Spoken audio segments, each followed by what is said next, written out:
तो दोस्तों एक बहुत ही भयानक और सेंसिटिव सब्जेक्ट के ऊपर आज हम लोग बात करने जा रहे हैं और इसकी शुरुआत हम लोग यहाँ से करेंगे कि आप सभी को याद होगा आज से कुछ ही समय पहले रशिया के सर्वे सर्वा यानी रशियन प्रेसिडेंट व्लादिमीर पुतिन द्वारा मेक इन इंडिया स्कीम की तारीफ की गई थी और यहाँ तक कहा था कि हमें भी इस तरह की स्कीम अपने देश के लिए चलाने की आवश्यकता है। और आगे यहाँ तक कहा था कि इसे अगर कोई कॉपी कहे तो वो सुनना भी हमें पसंद होगा, क्योंकि अच्छी चीज की अगर कॉपी भी की जाए तो भी वो अच्छा ही होता है। और कॉपी भी हम लोग हमारे सबसे अच्छे दोस्त यानी भारत की ही करने जा रहे हैं। तो कहने का मतलब मेक इन इंडिया का इम्पैक्ट रशिया के ऊपर किस तरह का पड़ा है ये हम लोग पुतिन की बातों से समझ सकते हैं। लेकिन वहीं पर अगर इसी मेक इन इंडिया स्कीम को लेकर रशिया का एक 2 करोड़ का एक्सपर्ट अगर क्रिटिसाइज करने की कोशिश करे और इसे बकवास बताने की कोशिश करे तो आप समझ जाइएगा कि दाल में कुछ न कुछ काला जरूर है। क्यों मैंने थंबनेल पर लिखा कि तेजस को आर्मेनिया में रोकने की ये व्यवस्थाएं की जा रही है। तो चलिए आगे क्रमवार सारी चीजों को समझने की कोशिश करते हैं एकदम आसान भाषा में।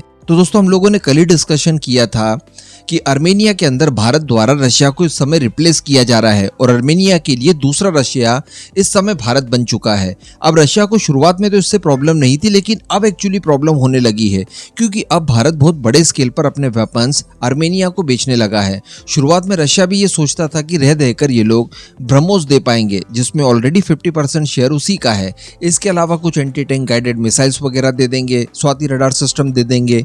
लेकिन इसके बाद जब आकाश एयर डिफेंस सिस्टम दिया, पिनाका दिया और अब जब तेजस को देने की बातें चल रही है, इसके अलावा जो पुराने रशियन वेपन्स हैं उसमें से कुछ एक को रिटायर करने की वो कोशिश कर रहे हैं, कुछ एक को अपग्रेड करने की कोशिश कर रहे हैं और अपग्रेडेशन के लिए भी भारत की मदद मांगी जा रही है। तो इन सारी चीजों से अब रशिया को इनसिक्योरिटी महसूस होने लगी है और इस इनसिक्योरिटी को अब रशिया द्वारा पब्लिकली स्वीकार करना शुरू भी कर दिया गया है और इन सब चीजों का इस्तेमाल अब अजरबैजान अपने फायदे के लिए भी कर रहा है। सबसे पहले तो मैं आपको ये बता दूं कि वर्ष 2020 में आर्मेनिया अजरबैजान के बीच में एक युद्ध हुआ था और वर्ष 2021 में 3 महीनों के लिए आर्मेनिया के अंदर एक डिफेंस मिनिस्टर को अपॉइंट किया गया था। दरअसल आर्मेनिया के इस भूतपूर्व डिफेंस मिनिस्टर का नाम है अर्शाक कारपेटियन। ऐसा नहीं है कि इसे 3 महीनों के लिए ही अपॉइंट किया गया था, लेकिन इसकी हरकतें कुछ ऐसी थी कि इसे 3 महीनों के बाद ही पद से हटा दिया गया। अब इसी भूतपूर्व डिफेंस मिनिस्टर द्वारा एक बयान दिया गया था। इसमें इसने ये कहा था कि भारत द्वारा जो अज्ञात हथियार खरीदे जा रहे हैं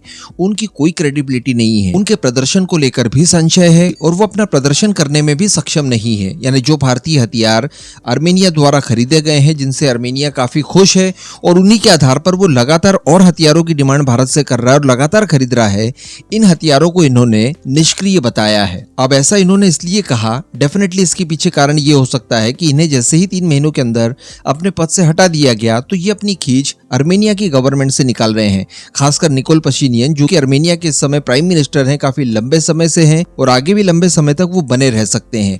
तो उनकी छवि ये आर्मेनिया के अंदर खराब करने के लिए भारतीय हथियारों का सहारा ले रहे हैं। ये आर्मेनिया के लोगों को कह रहे हैं कि देखिए, अजरबैजान से अपने देश को बचाने के लिए ये जिन भारतीय हथियारों को खरीद रहे हैं वो गुणवत्ता के हिसाब से बिल्कुल भी सही नहीं है। अब इसी बयान को आधार बनाकर अजरबैजान के कुछ मीडिया हाउसेस द्वारा इन सब चीजों को लेकर रिपोर्ट पब्लिश की गई है और उनके छोटे से इस बयान को आधार बनाकर अजरबैजान की मीडिया द्वारा भारतीय हथियारों के खिलाफ प्रोपोगेंडा शुरू कर दिया है। क्योंकि अगर हम लोग 2021 की बात करें, जब ये डिफेंस मिनिस्टर हुआ करते थे आर्मेनिया के, उस समय तक तो केवल स्वाति रडार सिस्टम को लेकर डील हुई थी और 1-2 यूनिट के नंबर में हम लोग डिलीवर कर पाए थे। इसके बाद बाकी के हथियारों की जो डील थी वो इनके कार्यकाल के समाप्त हो जाने के बाद हम लोगों ने की। तो इन्हें भला भारत के हथियारों की गुणवत्ता पता ही कैसे? चलिए यहाँ तक की चीजें भी समझ में आती है। हर राइवल कंट्री इस तरह की गतिविधियां करता है। भारत के अंदर भी ऐसी चीजें देखने के लिए मिली है, जब भारत के ऑफिशियल्स के कुछ बयानों को आधार बनाकर पाकिस्तान हो या फिर चाइना हो, उन्होंने रिपोर्ट्स पब्लिश की है और प्रोपोगेंडा करने की कोशिश की है। लेकिन यहाँ पर अजरबैजान की मीडिया द्वारा एक रशियन एक्सपर्ट को भी पकड़ लिया गया है और उसके बयानों के आधार पर भी भारत के हथियारों के खिलाफ प्रोपोगेंडा शुरू कर दिया गया है। और इसी सो कॉल्ड रशियन एक्सपर्ट द्वारा भारत की मेक इन इंडिया स्कीम को लेकर भी कुछ आपत्तिजनक बातें कही गई है। और ये जो रशियन एक्सपर्ट है, इसका नाम बताया जा रहा है एलेक्सी क्लोपोटोव। इसके द्वारा दरअसल भारत के हथियारों को लेकर और खासकर भारत की जो डिफेंस इंडस्ट्रीज है उनको लेकर बड़ी बातें कही गई है। सबसे पहले तो इसने ये कहा कि देखिए भारत के अंदर इतनी क्षमता ही नहीं है कि वो ज्यादा सोफिस्टिकेटेड हथियारों को डेवलप कर पाए, क्योंकि भारत खुद भी अपने हथियारों की आवश्यकता पूरी करने के लिए दूसरे देशों के ऊपर निर्भर है। इसके आगे इसने ये कहा, स्पेशली अगर बात की जाए भारत की डिफेंस इंडस्ट्रीज के लिए, कि जब तक उनके ऊपर सुपरविजन करने के लिए कोई विदेशी अधिकारी मौजूद ना हो तब तक भारत के लोग इस क्षेत्र में ठीक से काम कर ही नहीं सकते। यानी एक मोटा माटी एग्जाम्पल के तौर पर मान लीजिए कि बीडीएल है, वहां पर किसी हथियार को लेकर काम चल रहा है, मैन्युफैक्चरिंग वगैरह की जा रही है, तो वहां पर अगर कोई अमेरिकन अधिकारी होगा सुपरविजन के लिए, कोई ब्रिटिशर होगा, कोई फ्रेंच होगा या कोई रशियन होगा, उसके बाद ही भारत के लोग उसके सुपरविजन में प्रॉपर काम कर पाएंगे। अगर वो नहीं होंगे तो भारत के लोग खुद के बूते काम नहीं कर सकते। इस तरह की बात इस व्यक्ति ने कही है। इसके अलावा इन्होंने कहा है कि भारत वैसे तो बड़ी बड़ी बातें करता है, मेक इन इंडिया की बात करता है, जिसके चलते वो अपने सबसे बड़े राइवल और पड़ोसी चाइना को ओवरटेक कर सके, लेकिन ये सारी चीजें हवा हवाई लगती है, क्योंकि अभी भी भारतीय आसमान में राफेल फाइटर जेट उड़ रहा है। तो कहने का मतलब व्लादिमीर पुतिन जिस मेक इन इंडिया की तारीफ कर रहे थे अच्छे रिजल्ट देखते हुए, उसी मेक इन इंडिया को ये फ्लॉप बता रहे हैं। तो कहने का मतलब यहाँ पर इनसिक्योरिटी रशियंस को भी अब होने लगी है, और इसके पीछे का कारण जैसा मैंने आपको बताया कि भारत द्वारा रशिया को पूरी तरह से रिप्लेस कर दिया गया है आर्मेनिया के अंदर। हथियारों के ग्राहकों को कोई भी देश अपने हाथों से यूं ही नहीं जाने दे सकता। और अभी तक जहां पर छोटे छोटे हथियारों को लेकर डील हो रही थी, जिसको लेकर रशिया को कोई विशेष तकलीफ नहीं थी, लेकिन अब जैसे ही बड़े हथियारों की डील शुरू हो चुकी है, वैसे ही अब रशिया को प्रॉब्लम होने लगी है।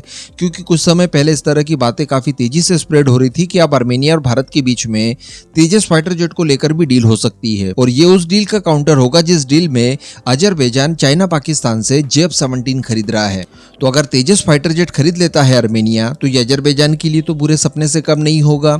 लेकिन अगर स्पेशली रशिया की बात की जाए तो रशिया के लिए भी ये बहुत भयानक बात होगी, क्योंकि उसके बाद आर्मेनिया पूरी तरह से लगभग रशिया के हाथों से निकल चुका होगा। और इससे भी बड़ी बात कि तेजस के साथ जो अमेरिकन इंजन लगा है वो भी डिलीवर्ड हो जाएगा आर्मेनिया के अंदर। तो समझ सकते हैं आप कि मामला यहाँ पर काफी ज्यादा कॉम्प्लिकेटेड हो सकता है। और ये पहला ऐसा समय देखा जा रहा है जब आर्मेनिया को एक्चुअली इस बात की जानकारी हुई है कि रशिया के अलावा भी निर्भरता दूसरे देशों के ऊपर शिफ्ट की जा सकती है, जिसमें न केवल भारत बल्कि वो फ्रांस के ऊपर भी अपनी निर्भरता को शिफ्ट कर रहा है। तो इन सारी चीजों को देखते हुए अब रशिया को एक्चुअली इनसिक्योरिटी महसूस होने लगी है, और इस तरह के जो बेतुके बयान निकल कर आ रहे हैं ये उसी का कारण है।